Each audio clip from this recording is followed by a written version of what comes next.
ଯେତେବେଳେ ବାଣାସୁର ଉପରେ ନଜର ପଡ଼ିଗଲା ଅନିରୁଦ୍ଧଙ୍କର ସେତେବେଳେ ନିଜ ଜୀବନକୁ ରକ୍ଷା କରିବା ପାଇଁ ଚିନ୍ତା କଲେ ଅନିରୁଦ୍ଧ। ତେଣୁ ଗୋଟିଏ ଧରିଲେ ଲୁହାର ବାଡ଼ି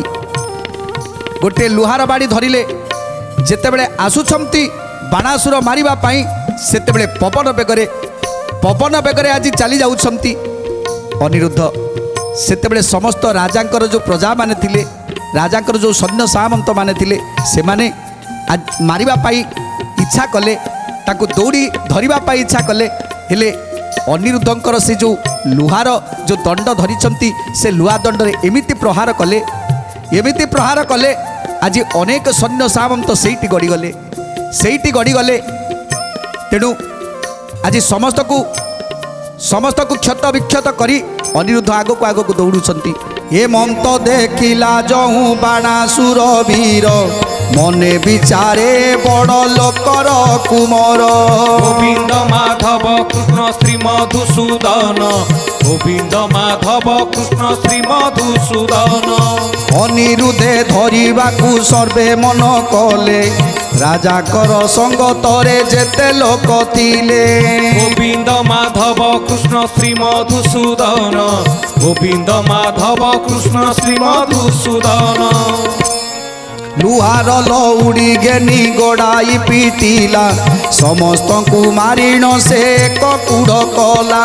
ଗୋବିନ୍ଦ ମାଧବ କୃଷ୍ଣ ଶ୍ରୀ ମଧୁସୂଦନ, ଗୋବିନ୍ଦ ମାଧବ କୃଷ୍ଣ ଶ୍ରୀ ମଧୁସୂଦନ। ଯେତେବେଳେ ଅନିରୁଦ୍ଧଙ୍କର ଏ ଲଉଡ଼ି ଚାଳନା ବାଣାସୁର ଯେତେବେଳେ ଦେଖିଦେଲେ, ସେତେବେଳେ ମନେ ମନେ ଚିନ୍ତା କରୁଛନ୍ତି ଇଏ ସାମାନ୍ୟ ହେଇନଥିବ, ଇଏ ଜଣାପଡ଼ୁଛି କୌଣସି ଗୋଟେ ବଡ଼ ଲୋକର ଘରର ଛୁଆ ହେଇଥିବ, ନିଶ୍ଚିତ କୌଣସି ରାଜା ମହାରାଜାଙ୍କର ପୁତ୍ର ହେଇଥିବ। କାହିଁକିନା ୟାର ଯୁଦ୍ଧ ବିଦ୍ୟା କୌଶଳ ଇଏ ଦେଖି ଲାଗୁନି ଇଏ ଜଣେ ମାନବ ବୋଲି, ଯେମିତି ଲାଗୁଛି ଇଏ କିଏ ସ୍ୱର୍ଗର ଗନ୍ଧର୍ବ ହେଇଥାଇପାରେ। ତେଣୁ ଆଜି ବାଣାସୁର ଚିନ୍ତା କରୁଛନ୍ତି ମୁଁ ନିଶ୍ଚିତ ଭାବରେ ଆକୁ ବାନ୍ଧିବି, ଆଉ ୟାର ପରିଚୟ ଜାଣିବାକୁ ଚେଷ୍ଟା କରିବି। ଏହାକୁ ବନ୍ଦୀ କରିଣ ବାନ୍ଧି ଥୋଇଥିବା, ପଛରେ କିସ ହୋଇବ ତଦନ୍ତ ବୁଝିବା। ଗୋବିନ୍ଦ ମାଧବ କୃଷ୍ଣ ଶ୍ରୀ ମଧୁସୂଦନ, ଗୋବିନ୍ଦ ମାଧବ କୃଷ୍ଣ ଶ୍ରୀ ମଧୁସୂଦନ। ଏତେ ବୋଲି ବାଣାସୁର ବଳେ ତାକୁ ଧରି, କାରାଗୃহে ବନ୍ଦୀ କଲା ଲଗାଇ ପ୍ରହରୀ। ଗୋବିନ୍ଦ ମାଧବ କୃଷ୍ଣ ଶ୍ରୀ ମଧୁସୂଦନ, ଗୋବିନ୍ଦ ମାଧବ କୃଷ୍ଣ ଶ୍ରୀ ମଧୁସୂଦନ। ତେଣୁ ଅନିରୁଦ୍ଧକୁ ବାନ୍ଧିବା ପାଇଁ ଚେଷ୍ଟା କଲେ, ସୈନ୍ୟ ସାମନ୍ତମାନଙ୍କୁ ଆଖି ଠାରିଦେଲେ। ବାଣାସୁର ଚାରିପଟେ ଘେରିଗଲେ, ଆଉ ଶସ୍ତ୍ର ଧରି ଯେତେବେଳେ ତାଙ୍କ ଆଡ଼କୁ ମାଡ଼ି ଆସୁଛନ୍ତି, ଅନିରୁଦ୍ଧ ଯେତେ ଯିବାକୁ ଚେଷ୍ଟା କଲେ ମଧ୍ୟ ଆଉ ଯାଇପାରୁନାହାନ୍ତି।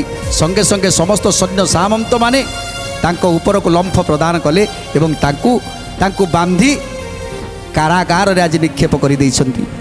ଅନିରୁଦ୍ଧକୁ ଯେତେବେଳେ କାରାଗାରରେ ନିକ୍ଷେପ କରିଛନ୍ତି, ଯେତେ ଅନୁରୋଧ କଲେ ମଧ୍ୟ ଉଷାବତୀ ପିତାଙ୍କ ପାଦ ଧଳି ନେହୁରା ହେଉଛନ୍ତି, ପିତା ଛାଡ଼ିଦିଅ, ତାଙ୍କୁ ଛାଡ଼ିଦିଅ, ଯଦି ତାଙ୍କର କିଛି ହେଇଯାଏ ତାହେଲେ ତମ ଝିଅ ଉଷା ବଞ୍ଚିବନି ପିତା, ତମେ ତାକୁ ଛାଡ଼ିଦିଅ। ତେଣୁ ବାଣାସୁର କନ୍ୟାର କୌଣସି କଥାକୁ ଶୁଣିବା ପାଇଁ ନାରାଜ, ଆଜି ବନ୍ଧନ କରି ଅନିରୁଦ୍ଧକୁ କାରାଗାରରେ ନିକ୍ଷେପ କରିଛନ୍ତି ବାଣାସୁର। ଯେତେବେଳେ ଏ ଖବର ରାତ୍ରି ପ୍ରଭାତ ହେବା କ୍ଷଣି ଦେବତାମାନେ ଜାଣିପାରିଲେଣି, ନାରଦଙ୍କ କାନରେ ମଧ୍ୟ ଏକଥା ପଡ଼ିଗଲାଣି। ତେଣୁ ନାରଦ ଚିନ୍ତା କରୁଛନ୍ତି ଯେ ଅନିରୁଦ୍ଧ ବନ୍ଧନ ହେବା କଥାଟା ଯଦି ପ୍ରଭୁଙ୍କୁ ଜଣେଇ ଦିଏ ତାହେଲେ ଗୋଟିଏ ବଢ଼ିଆ ଖେଳ ହେବ। ତେଣୁ ଆନନ୍ଦ ମନରେ ନାରଦ ଯାଇ ପହଞ୍ଚିଗଲେ ଦ୍ୱାରକାପୁରରେ। ଆଉ ଦ୍ୱାରକାପୁରରେ ଯାଇ ପହଞ୍ଚି କ'ଣ କହୁଛନ୍ତି, ଏ କଥା ଯହୁଁ ନାରଦ ଧ୍ୟାନରେ ଜାଣିଲେ, ଦ୍ୱାରାବତୀପୁରକୁ ସେ ବେଗେ ଚଳିଗଲେ। ଦ୍ୱାରାବତୀପୁରକୁ ସେ ବେଗେ ଚଳିଗଲେ, ଦ୍ୱାରାବତୀପୁରକୁ ସେ ବେଗେ ଚଳିଗଲେ।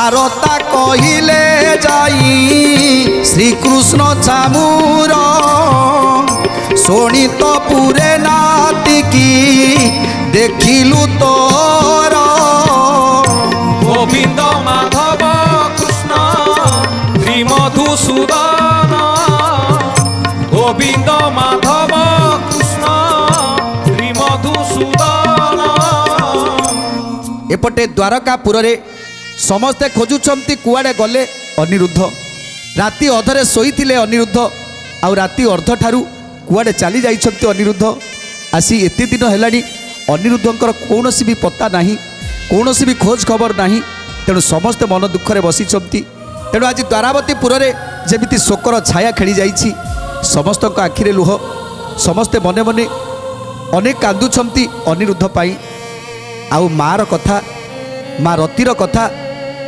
କିଏ ବା ବୁଝିବ ସଦାସର୍ବଦା ନ ଖାଇ ନ ପିଇ ମୁହଁଟାକୁ ମାଡ଼ି ସବୁବେଳେ କାନ୍ଦୁଛନ୍ତି ପ୍ରଦ୍ୟୁମ୍ନ ମଧ୍ୟ କାନ୍ଦୁଛନ୍ତି ଆଉ ଆଉ ନାତିକି ହରେଇ ପ୍ରଭୁ ଶ୍ରୀକୃଷ୍ଣ ବଳରାମ ସେ ମଧ୍ୟ କାନ୍ଦୁଛନ୍ତି ସମସ୍ତଙ୍କ ଆଖିରେ ଲୁହ ଯେତେବେଳେ ଏତେ ଦୁଃଖରେ ଅଛନ୍ତି ସେହି ସମୟରେ ନାରଦ ଯାଇ ପହଞ୍ଚିଗଲେ ନାରାୟଣ ନାରାୟଣ ନାରାୟଣ କହି ଯେତେବେଳେ ନାରଦ ପ୍ରବେଶ କଲେ ସେତେବେଳେ ତାଙ୍କୁ ଆସନ ପାଦାସନ ଦେଇ ଆଜି ସ୍ୱାଗତ କରୁଛନ୍ତି ନାରଦ ମହାମୁନିକି।